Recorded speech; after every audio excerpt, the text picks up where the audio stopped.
Y continuamos aquí en tu programa Torre Médica. Estamos en este primer bloque de entrevistas con alguien de casa que, bueno, la verdad es que siempre es un gusto tenerlo aquí con nosotros hablando de diferentes temas. El doctor Ángel Nuño, ¿cómo estás? Gracias, muchas gracias por la invitación nuevamente, doctora Anaí, doctor Julio. Y pues bueno, ahora tocaremos un tema muy importante, sobre todo de época. Ya se empieza a sentir el frío. Vamos a hablar de todas estas enfermedades virales y no virales que se dan dentro de esta época. Así es, bueno, cambio climático, ya se siente el frillito, como dice el doctor, y pues con ello nos aquejan las enfermedades respiratorias, sobre todo del tracto respiratorio alto. ¿Cuáles serían estas principales enfermedades, Ángel? Bien, y es algo interesante retomar nuevamente, porque en el descenso de las temperaturas que se da propio de esta temporada de invierno, existe sintomatología, digamos, que si bien no es infecciosa, nos afecta en tema de fisiología, ojo, no fisiopatología, sino como fisiología a nuestro propio organismo. Ejemplo, el frío que nos provoca que se nos reseque la piel, es decir, no es una enfermedad propiamente, pero hay resequedad de piel, también resequedad de mucosas. Y esto de manera, posterior, ¿qué nos puede dar? Pues bueno, nos puede dar un estornudo reflejo y no significa que hay una gripa. Entonces, vamos a hablar de la importante que es identificar y tener en cuenta de la prevención dentro de lo que es temporada fría o de temporada de invierno, pero también de lo que puede ser infecciosa.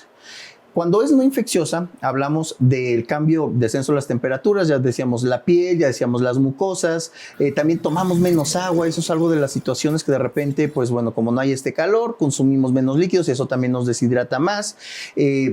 Las partículas que existen suspendidas en el aire, que son estas famosas, ustedes los van a ver en los monitoreos, PM10 o PM25, que son estas partículas que descienden y que provocan una inversión térmica. Estas partículas pues también nos llegan a generar alguna molestia en garganta, en nariz, en ojos. Y cuando escuchan ustedes, hay una contingencia ambiental, pues significa que estas partículas suspendidas bajan a nivel de piso, digamos, y nos pueden llegar a provocar este tipo de situaciones. Entonces, hay que identificar que por las mañanas y por las tardes, es decir, cuando se da este cambio de temperatura, sobre todo más en las mañanas, estas partículas y este cambio brusco de temperatura en nuestro cuerpo nos puede generar algún tipo de reacción fisiológica de nuestro cuerpo. ¿Qué tenemos que saber de principio? Y por eso siempre decimos la responsabilidad de no automedicarse, porque no propiamente es tomar antibiótico o tomar algún tipo de medicamento. Tal vez es solamente identificar que a lo que nos estamos exponiendo pues es al frío o a estas partículas. Entonces, paso número 1 es evitar los cambios bruscos de temperatura, estar bien abrigados. Sí, el consumo de las vitaminas A, C y D, principalmente en su fuente natural, aporta el cubrir nuestra vía respiratoria.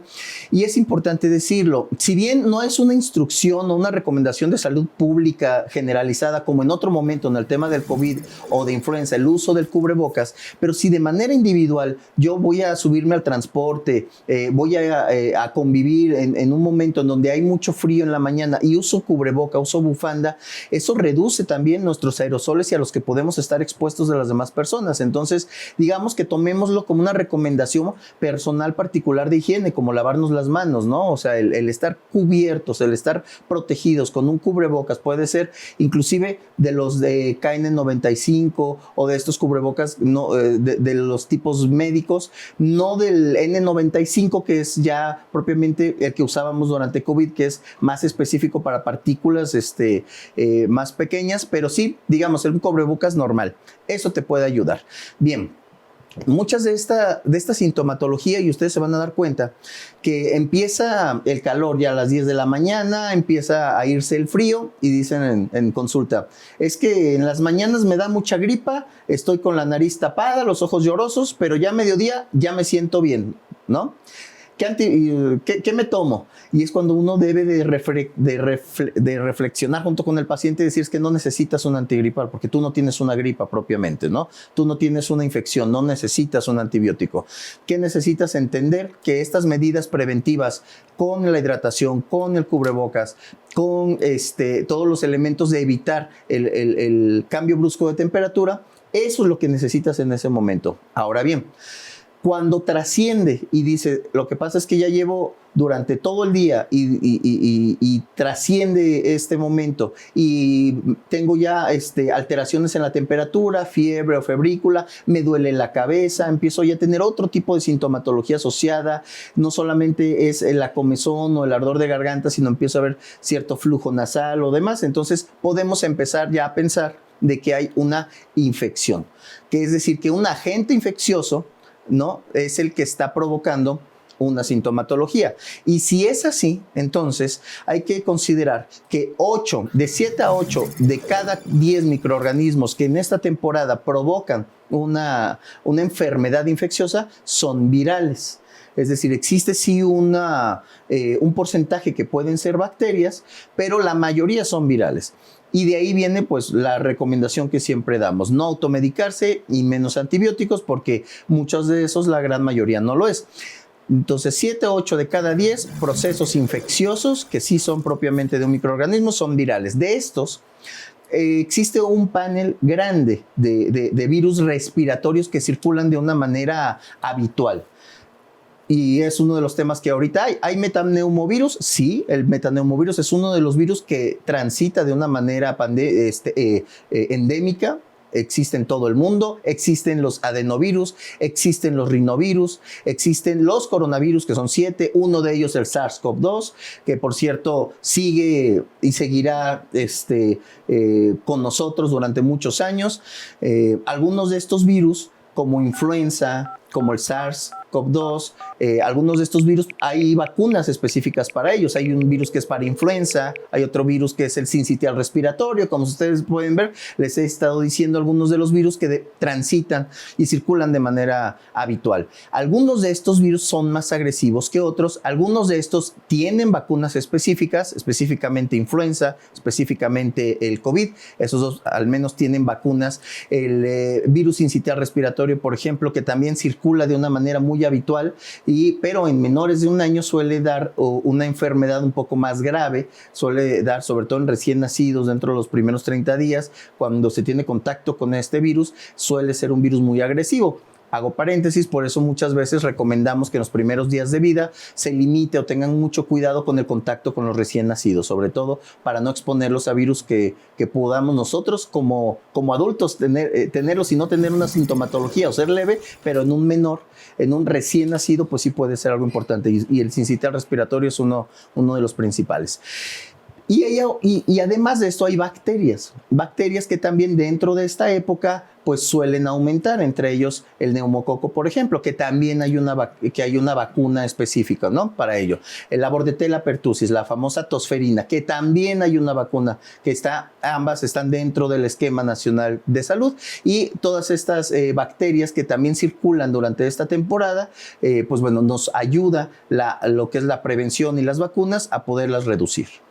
Esta parte, Ángel, en la que la sociedad y obviamente la OMS hizo recomendaciones importantes y es una plática frecuente en la consulta, porque los que tratamos pacientes vulnerables, trasplantados, enfermos renales, diabéticos, hipertensos, gente con sobrepeso, obviamente son gente que tiene que entender que la suplementación con ciertos grupos de selectos, y corrígeme si no, ácidos omega 3, vitamina C, zinc, vitamina D, forman parte importante de algo que la OMS estableció como recomendación en tiempos de pandemia para la sociedad en general, ¿cierto? Cierto. Y es algo bien importante. Cuando nosotros en la consulta realmente, ustedes lo van a ver, oiga doctor, me recomendaron estas vitaminas. Miren, la mejor fuente de vitaminas es la fuente natural, es decir, los pescados, las frutas, las verduras.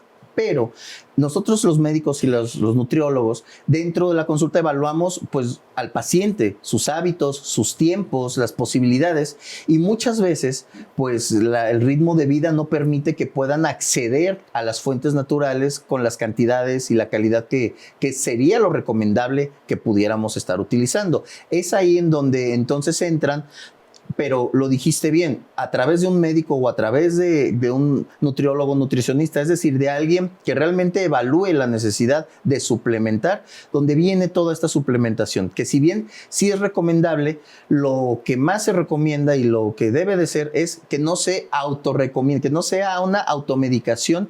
Aunque sean suplementos y estén de libre venta al público, pues siempre es importante sentarse con un profesional de la salud para que evalúe específicamente de acuerdo a nuestra actividad, de acuerdo a nuestra edad, porque también eso juega mucho, de acuerdo a nuestros tiempos que tenemos para comer, etcétera. Todo esto se evalúa y sí, la suplementación es una de las opciones. Y durante esta temporada, Julio, se da mucho la suplementación también, por ejemplo, de vitaminas, estas famosas vitaminas que te ayudan, ¿no? Con la oxidación, que es la vitamina A, la vitamina C, la vitamina D, que insisto, si es de fuente natural es lo mejor, pero se puede dar una suplementación, sí, pero siempre y cuando vaya acompañado de educación dentro de un consultorio. Perfecto, Ángel. Bueno, por favor, te pedimos que te quedes porque este tema tiene todavía mucho de dónde cortar y vamos a la sección de Piensa Saludable con Ruth Zeta. ¿Te quedas? Perfecto. Continuamos.